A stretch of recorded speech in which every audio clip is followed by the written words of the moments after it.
They say marriage is built on compromise, but nobody warns you that sometimes you're the only one doing it. I'm Nick Foster, 39 years old, project manager at a mid-tier tech company, and I've been married to Tara for 8 long years. 8 years of watching her Instagram followers grow while our bank account shrinks. 8 years of hearing about her personal brand while I'm fixing the leaky faucet she cracked trying to take a selfie. Nick, cancel whatever pathetic plans you made for this weekend, she said casually, not even glancing at me. She was busy smearing on some overpriced face mask that promised to make her look 10 years younger. She already looked beautiful, but apparently, beautiful wasn't good enough for her 50,000 followers. Before this story goes any further, I have one small request. Please subscribe, drop a like, comment, and smash that hype button so more people can discover these crazy Reddit stories. Now back to the nightmare. I'd been planning this weekend for 3 weeks. Dinner at the small Italian restaurant where we had our first date.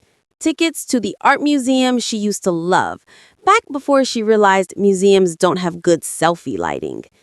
I even planned a quiet walk on the beach. Just us. No phones, no distractions. "What's going on?" I asked, even though I already knew I wasn't going to like the answer. "Emma's having an amazing beach house party. All the girls will be there. Oh, and Brad's coming too." She said Brad like people say vacation or chocolate. Brad Whitaker, real estate developer, Porsche driver, abs sculpted like Michelangelo carved him himself. Brad, who was also very much married, a detail Tara conveniently forgets whenever she says his name. Brad, who also happens to be Emma's ex-husband. "Nick, stop being dramatic," Tara scoffed. "He's just a friend, and Emma needs us. The divorce hit her hard." Emma, her younger sister, is nothing like Tara. Where Tara is filters and designer brands, Emma is double shifts at the hospital, budgeting, remembering birthdays without Facebook reminders.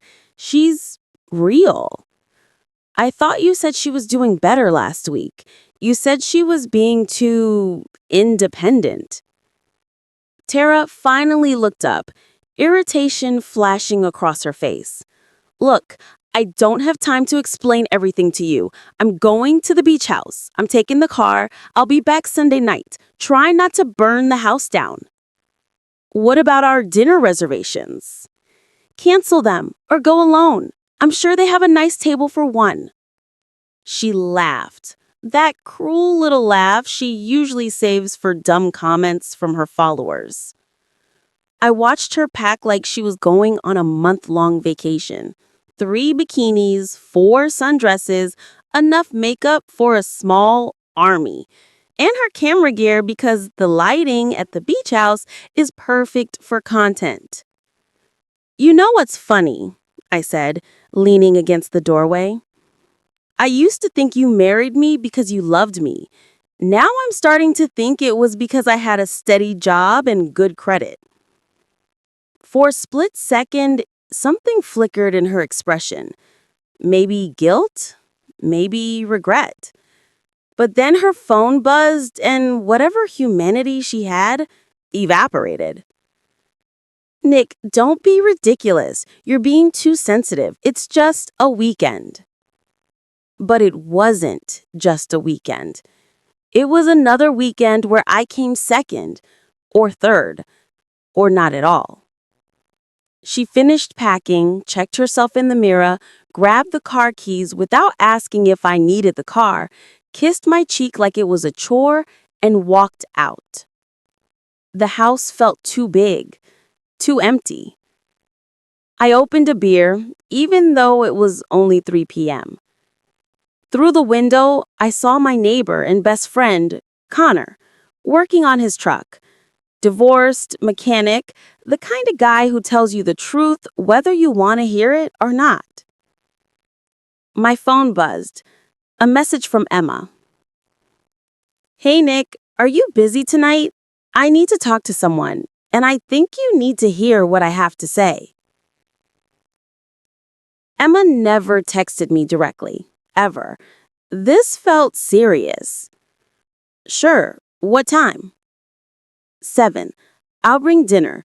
We have a lot to talk about. My stomach twisted. At 7 sharp, Emma knocked on my door. She looked exhausted, but gave me a soft smile. I brought Chinese food and some bad news. Which do you want first? The food. I'll need strength for the bad news. We ate quietly. Emma has always been easy to be around. No filters, no ego, no drama. Finally, she set her chopsticks down. Nick, there's no beach house party. A cold weight sank in my stomach. What do you mean? I mean, Tara is not with me. She's not with her girlfriends. She's at Brad's house. Just her and Brad. The words hit me like a punch. How do you know? She pulled out her phone and showed me a screenshot of Tara's Instagram story from an hour ago.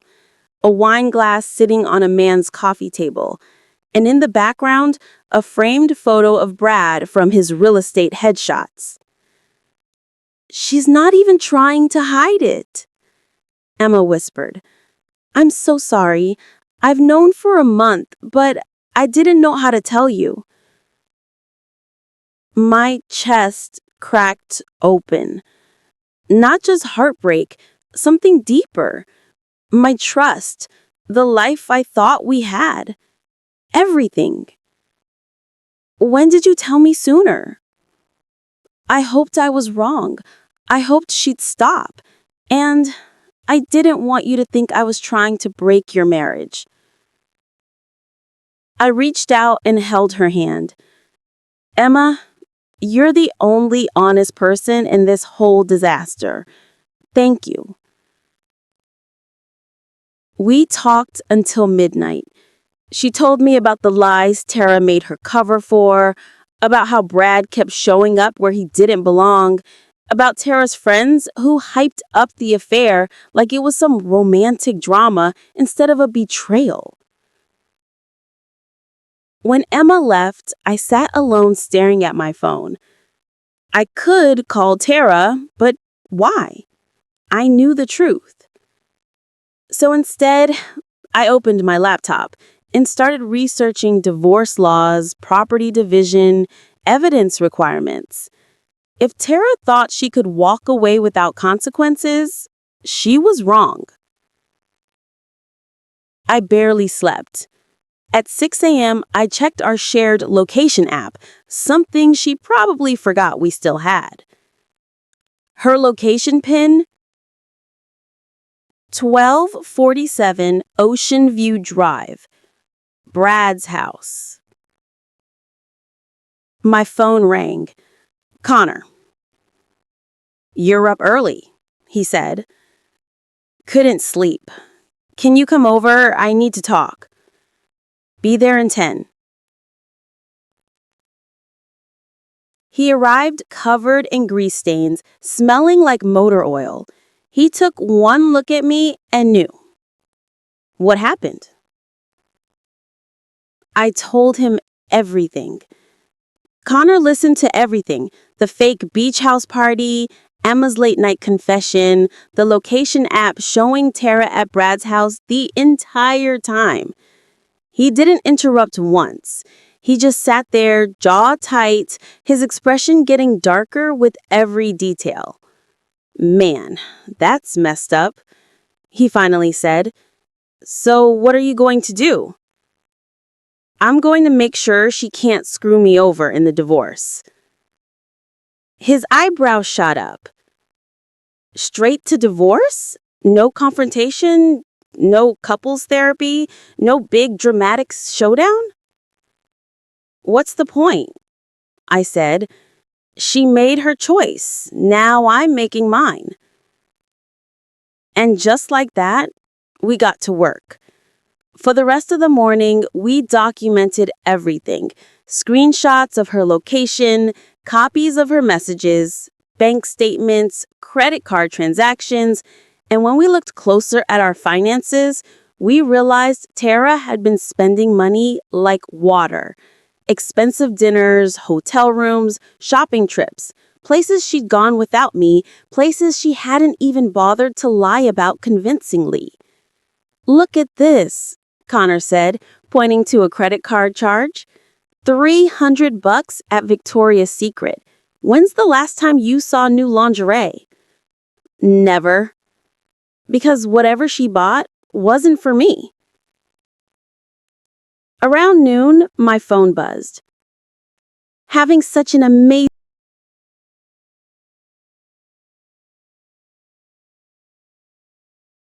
Nick is so clingy lately. He keeps trying to plan romantic nights. It's honestly pathetic. Brad says I should just tell him I want a separation, but I'm not ready to lose the financial security yet. Nick handles all the boring stuff like bills and fixing things. Why would I do that myself? I read it 3 times, each one hitting harder. To her, I wasn't a husband. I was a paycheck, a tool, a handyman with a stable job. "Nick," Connor said, "you need to see this." He turned his screen toward me.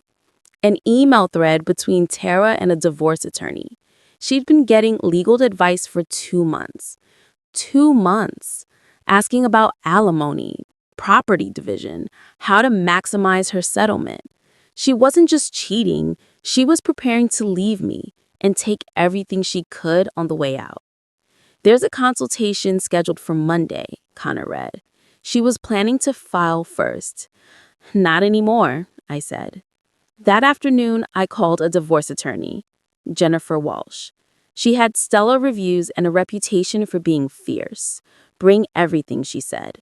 "Proof of the affair, financial records, evidence of her intent. Whoever files first usually has the advantage." Sunday crawled by. Tara kept sending fake updates from her imaginary beach house party. Photos of food that weren't even taken near a beach, selfies with mismatched backgrounds, more lies piled on lies. Every message only hardened my resolve. That evening, Emma texted, "How are you holding up?" "Better than expected. Filing tomorrow." "Good. You deserve better than this." I hesitated, then asked, "Why didn't Tara's friends ever like me?" There was a long pause. "Because you're real and they aren't. You made them feel small. Tara used to brag about you, how loyal you were, how dependable. Eventually, she started seeing those qualities as weaknesses. When did she change?" "She didn't. She was always like this, Nick. You just brought out her better side for a while." At 10 p.m., Tara texted, "Heading home, don't wait up. I'll be late." I checked the location app. Still at Brad's house. At 11:30, car trouble, staying one more night. The location app, of course, still showed Brad's place. Our car, still sitting in his driveway like a trophy. That night, I fell asleep feeling something I hadn't felt in months. Control. For once, I knew something Tara didn't know I knew.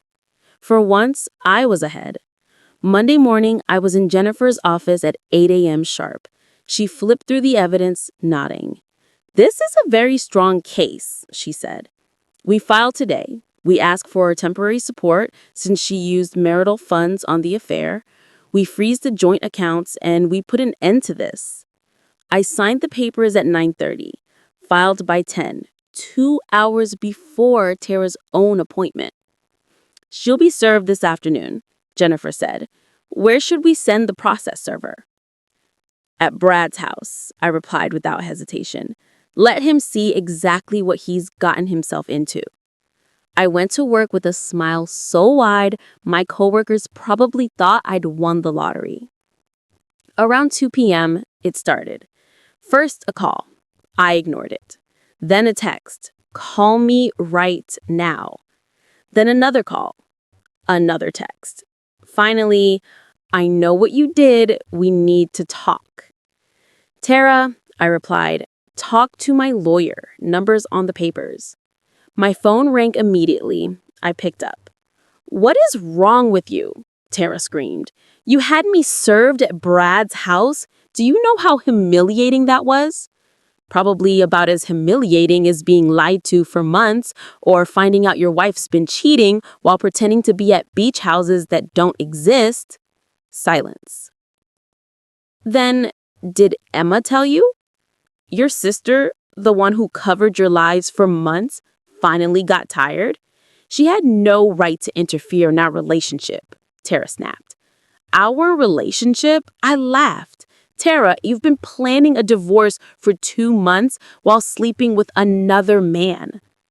I could hear her crying, angry crying, not remorse. Nick, please, we can fix this. It was a stupid mistake. Brad doesn't mean anything to me. Then why, I said calmly, are you still at his house? More silence. I'm coming home, she said. We need to talk face to face. The locks have been changed. What? You can't lock me out of my own house? I can. It's my house. Deeds in my name. Remember? You didn't want the mortgage to touch your credit. That had been her brilliant idea. Now it was my advantage. This is insane, she shouted. You're ending our marriage over nothing. I'm not ending anything, Tara. You already did that. I'm just closing the door. She hung up. An hour later, Connor called me. Dude, get home. Tara's here, and Brad's with her. They're trying to get into your house. I rushed home. Their cars were in my driveway. Tara was pounding on the door, screaming. Brad stood beside her, arms crossed, looking like he wanted to shrink into the ground. I parked on the street and walked toward them. And Brad? Brad was exactly what I expected. Tall, tan, perfectly styled hair, clothes that probably cost more than I made in a week. He looked like a walking real estate headshot. Brad. Tara rushed toward me, tears streaming down her face. Nick, thank God you're here. We need to talk about this rationally. There's nothing to talk about, I said. Your stuff is packed. Take it and leave. Brad stepped forward, clearly trying to look intimidating. Look, man, I think you're overreacting. Tara made a mistake. That doesn't mean you have to blow up your whole marriage. I looked at him for a long moment. I'm sorry, who are you again? I'm Brad Whittaker. He said it like his name was supposed to impress me. Right, Brad, the guy who's been sleeping with my wife. I tilted my head. Quick question. Does your wife know where you are right now? That rattled him. His confidence slipped. That's complicated. I bet it is. What's not complicated is this. You're both trespassing. Tara, your stuff is in the garage. Take it and leave. Nick, please. Tara was sobbing now. I love you. What happened with Brad was just, I was confused. I felt like we were drifting apart, but we can fix this. You felt like we were growing apart? Tara, I planned a romantic weekend with you 3 days ago, and you told me to cancel it so you could go cheat on me. That's not drifting apart. That's you choosing someone else. By now, half the neighborhood had come outside. Mrs. Peterson was pretending to water her already dead plants. The couple across the street stood in their yard like they were watching a live episode of Real Housewives Suburban Edition. You're making a scene, Brad said. Let's talk inside like adults. We're not talking. You're leaving now. Or I call the police. You wouldn't. Try me. I started dialing. Tara grabbed his arm. Let's just go. He's being completely unreasonable. But Brad wasn't done grandstanding. You know what your problem is, Nick? You never appreciated what you had. Tara's amazing. She needed someone who sees how special she is. Special enough to cheat on her husband, but not special enough for you to leave your wife? That hit a nerve. His face flushed red. Tara blinked, stunned. That's different, he muttered. How? My situation is complicated. My wife and I have had problems for years, but you're still married. For now. I looked at Tara. Did you know that? Or did you think you were the exception, his special little secret? Her face fell. She turned to Brad. Brad, what is he talking about? These things take time. There are financial issues, custody considerations. So you're not leaving your wife? Not right now.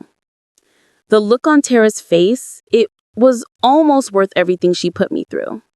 Almost. Get off my property, I said. Both of you. I went inside and shut the door. Through the window, I watched them arguing next to Brad's Porsche. After 10 minutes, he drove off, leaving Tara alone in my driveway. She knocked. Nick, please let me explain. Nothing.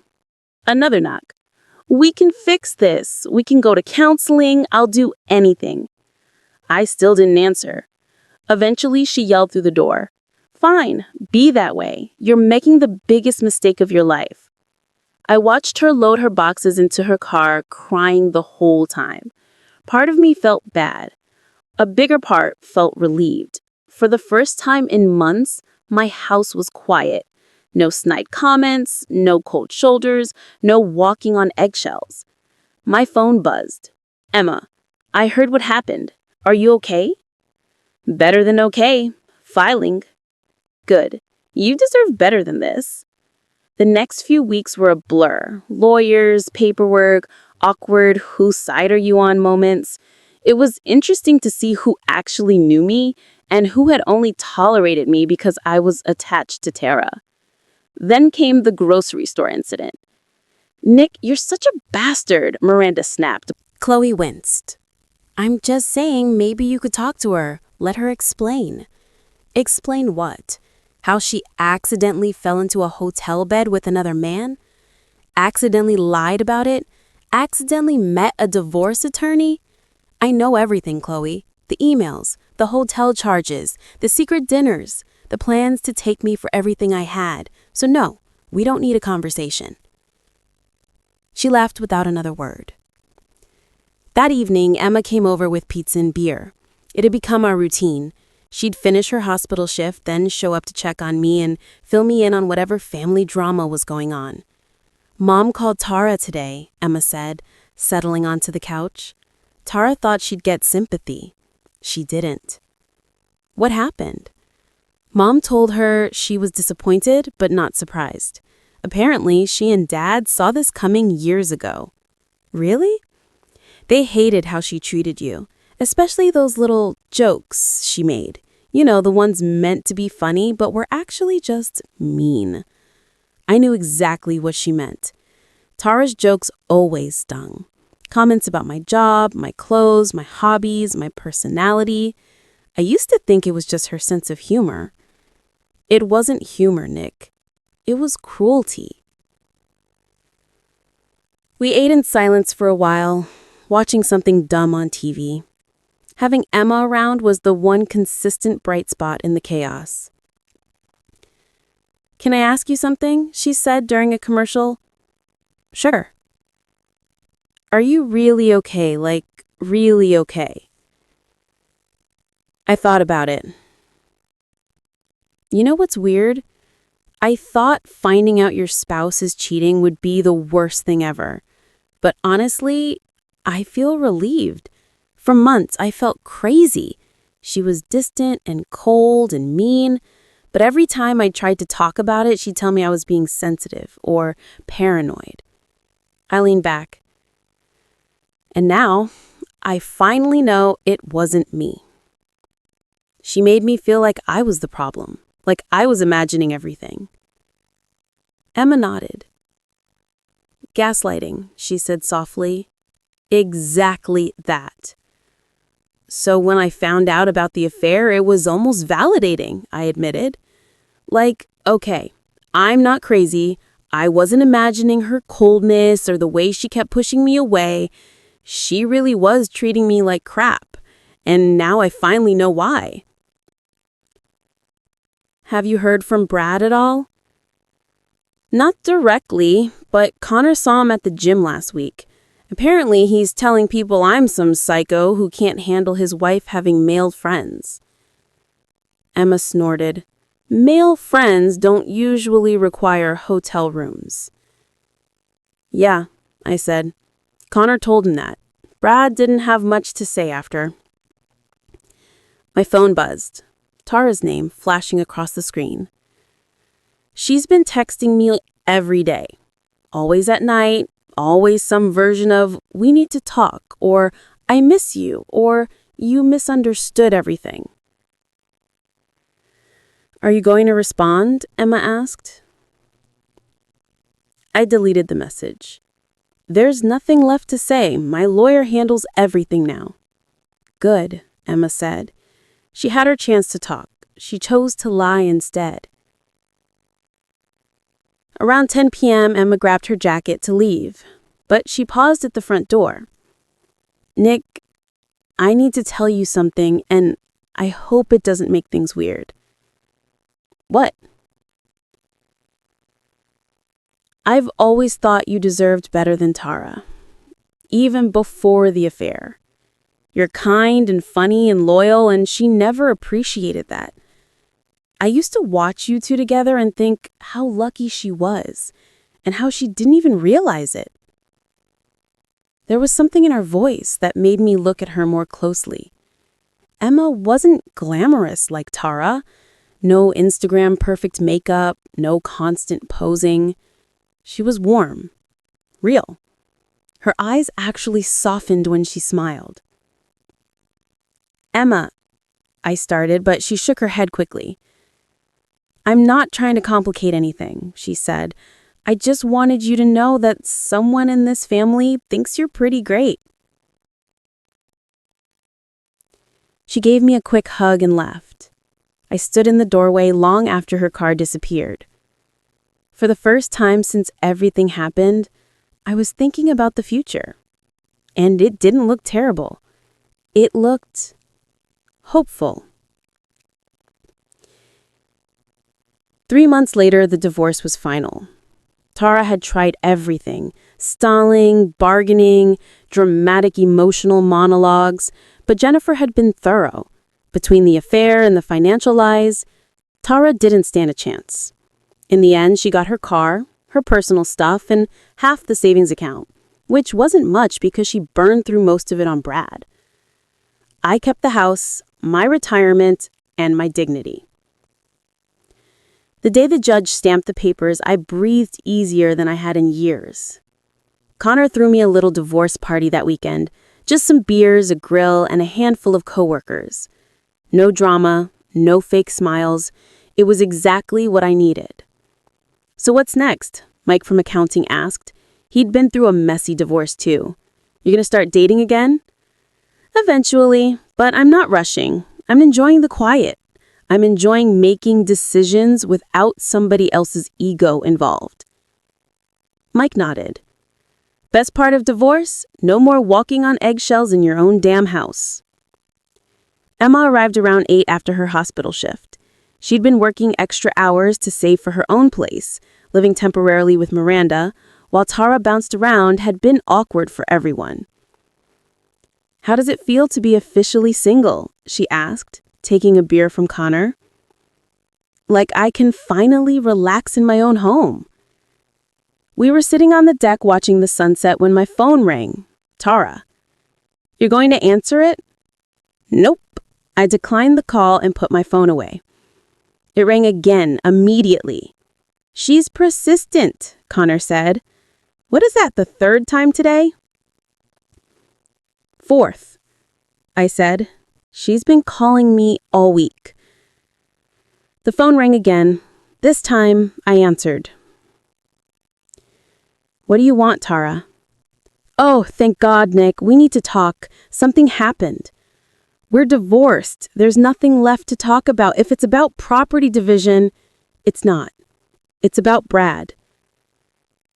I almost hung up, but something in her voice made me pause. She sounded scared. What about Brad? His wife found out about us. She filed for divorce and she's taking everything. His business, his house, all of it. And now He's angry. He blames me for ruining his life. That sounds like a you problem. Nick, please, he's been calling me and saying horrible things. He came to Miranda's yesterday and made a scene. He's acting unstable. Call the police. I did. They said unless he threatens me directly or damages property, there's nothing they can do. Nick, I'm scared. I looked at Emma, who was watching me with concern. Where are you staying? I asked. At Miranda's, but he knows I'm here. I don't feel safe. Go to your parents' place. They won't let me stay, she whispered. They're still angry about the divorce. Then get a hotel. I can't afford one. The settlement barely covered my apartment deposit. I don't move in until next month. Emma made a face, then pointed at the empty guest room and mouthed, She can stay here. I shook my head. Emma nodded harder. Fine, I said. You can stay in my guest room for a few days, but this isn't about us. This is about safety, nothing else. Oh my God, Nick, thank you. I knew you still cared about me. I don't care about you, Tara. I care about people not getting hurt. Huge difference. An hour later, she showed up with 2 suitcases, eyes puffy and tired. She looked smaller, deflated, like her confidence had evaporated. Thank you, she said quietly. I know this is weird. It's temporary, I said. Once she finds somewhere else, everything goes back to normal. Emma helped her get settled while I cleaned up the yard. When Emma came downstairs, she sat beside me on the couch. You did the right thing, she said. Did I? 3 months ago, I couldn't wait to get her out of my life. Now she's upstairs in my house again.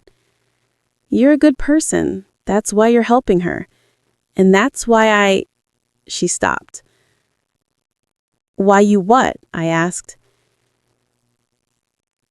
She looked at me for a long moment, then leaned in and kissed me. Soft, gentle, completely different from Tara's urgent, performative affection. This felt real, warm, like something I hadn't even realized I'd been starving for. When she pulled back, she looked embarrassed. I'm sorry, she whispered. I shouldn't have done that. Not with her here, not with every... I wanted to, she said. I've been thinking a lot. About us. About everything.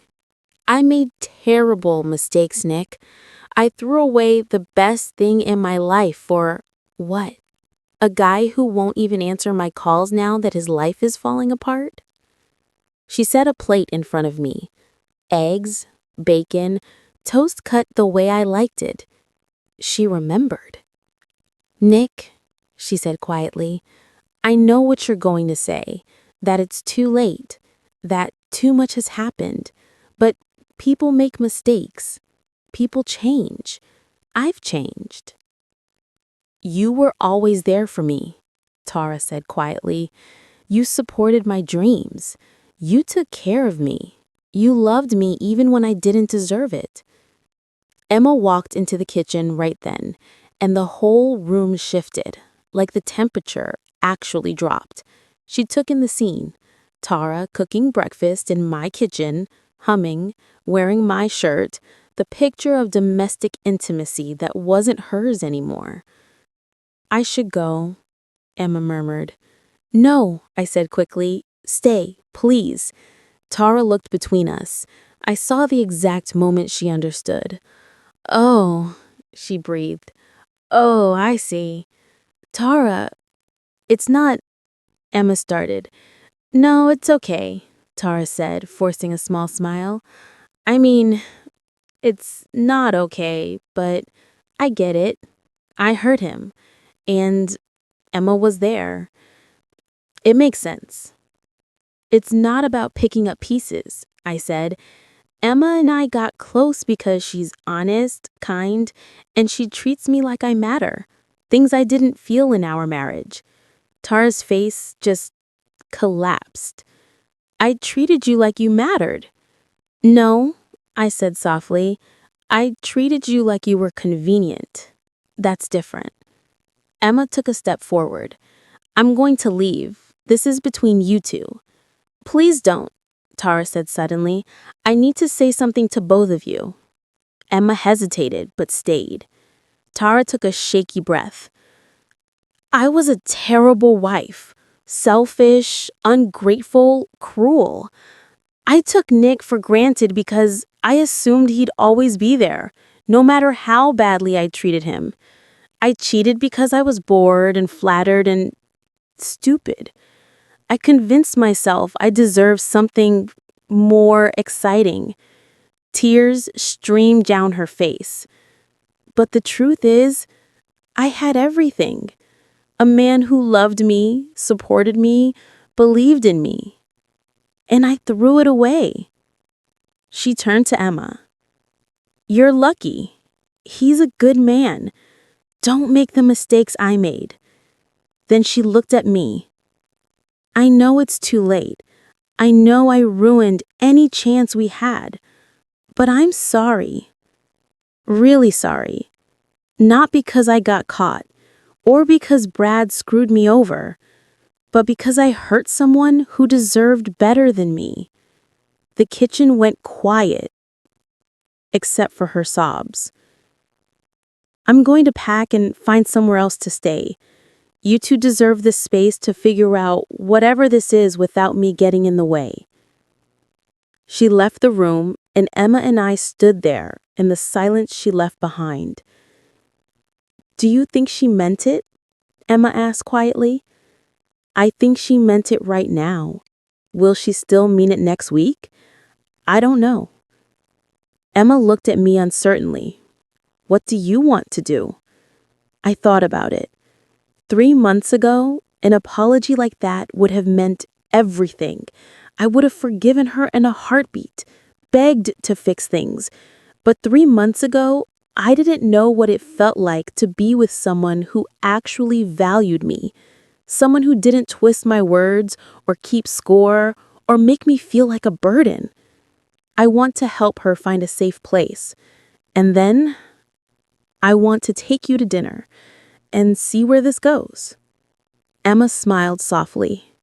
I'd like that. 2 hours later, Tara was packed and loading her car. She'd found a coworker with a spare room. Thank you, she said, wiping her eyes. For everything. For letting me stay. For keeping me safe. For reminding me what a good person looks like. Take care of yourself. Really.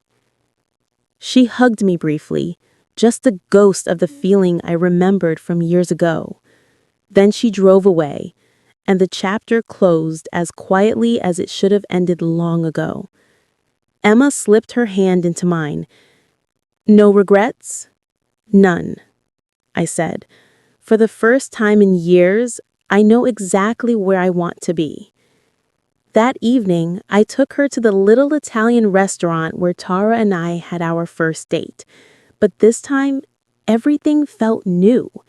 Emma laughed at my dumb jokes because she actually thought they were funny. She asked about my day because she genuinely cared. She looked at me like I was someone worth knowing. So, she said over dessert, what happens now? Now, I said, we go slow. No rushing, no pressure, no drama. That sounds perfect. Later, while we walked back to my car, Emma stopped under a streetlight. What is it? I asked. She smiled, almost shy. I just realized something. For the first time in my life, I'm with a man who chose me, not because I was convenient or a rebound or the safe option. You chose me first. You're right, I said, pulling her closer. I did choose you, and I'm going to keep choosing you every day, as long as you'll let me. We kissed under the glow of the streetlight, and for the first time, I understood what contentment actually felt like. Not anxiety, not insecurity, not the constant ache of trying to earn someone's love. Just peace. 6 months later, Emma moved in. A year after that, I proposed. We got married in my backyard surrounded by people who genuinely cared about us. Tara sent a card. No dramatics, no guilt, just, "Congratulations, you both deserve to be happy." I never heard from Brad again. Connor was my best man, and during his speech, he said something that stuck with me. Sometimes the worst thing that happens to you ends up being the best thing that could have ever happened to you. He was right. Losing Tara, painful as it was, gave me the chance to start over, to learn what love should feel like, to build something real with someone who wanted the same things I did. Emma and I have been married 3 years now, and every morning I wake up grateful for the very thing I once thought would destroy me. If Tara hadn't cheated, I never would have learned what real love actually feels like.